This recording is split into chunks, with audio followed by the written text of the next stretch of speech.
get some reaction on some of what Julius Malema said outside there. And we speak now to William Bird, the Director of Media Monitoring Africa.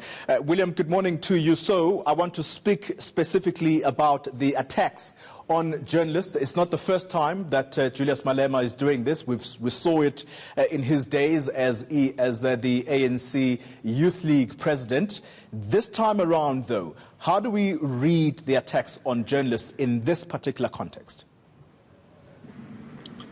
Perhaps Julius Malema has been watching a bit too much Fox News and having direct messaging with Donald Trump, because this is a very similar kind of approach to the one that Donald Trump takes, which is that where you're under fire for something else, you attempt to divert the public attention by going after and shooting the messenger. I mean, I think it's a fairly blatant and crude attempt to divert attention from things that he probably doesn't want uncovered or discussed.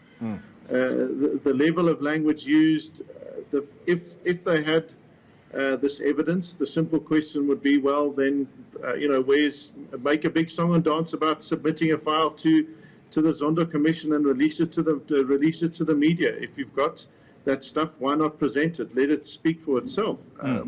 Instead of which, going after these things, and seeking just to incite anger and hatred against our journalists and against our media. His point about lawyers acting pro bono, it's the nature of legal teams. Ask him his own legal efforts, Mr. Dadi and Porfu. He's represented a number of people, some of them people that the EFF was publicly attacking in some instances, and yet they didn't want to make that same claim against him. So, I mean, it seems to be a fairly patent effort to divert attention, and I'm not sure that we should really concern ourselves too much with that. All right. I want to come to a point about diverting attention a little later in our discussion, but I want to be specific and stay with journalists for a little bit. He goes as far as to name some of these journalists that he says are a problem. Could that be interpreted as incitement, and could these journalists be in danger as a result of that? Well, there's no doubt. We know that some of the journalists he has named were subjected to extreme cyberbullying and harassment, and in fact hate speech in some instances, a number of them. And that was before, under the Bell Pottinger thing, and when those particular armies, troll armies, were going after them.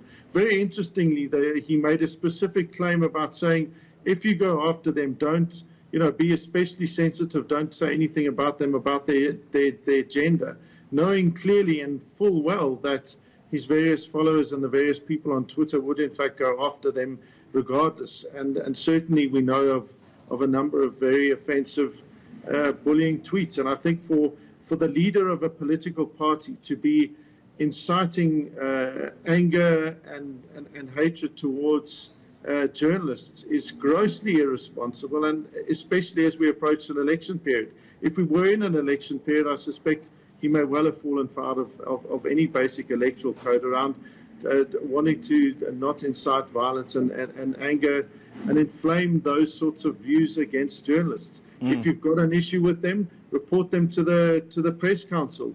Where are the cases that they've got this clear evidence for? If they're there, present them to the press council, let them deal with it. If they don't deal with it there, take them to court. If they're still not happy, just go directly to court. There are all sorts of remedies available to them currently. The fact that they aren't using those and that they're seeking instead to silence by bullying doesn't show a political party that seeks to persuade through intelligent argument as they purport. It shows a group of bullies in a playground.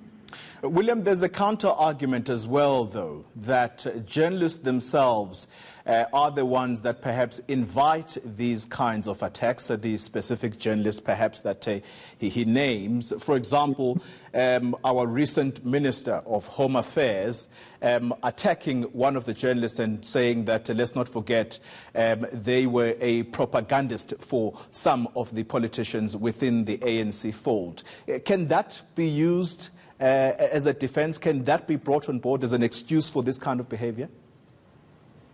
Well, no, look, I think that where journalists' integrity is questioned, it should be questioned, and they should demand answers from the editor of the newspapers or the media entities that employ them. You know, write them formal letters, make them open public letters, meet with them, engage with them by all means. You know, I think that media live and die according to their credibility. But to suggest that somehow that's a justification for bullying and harassment is just utterly unconvincing in the extreme. It's the same thing as saying, oh, because you did this once, I'm gonna hit you. You know, it's just really, it's not at all convincing form of logic, in my view. All right, just very quickly then, William, you spoke about deflection. This is the EFF deflecting. What is it that they are trying to sway public attention away from?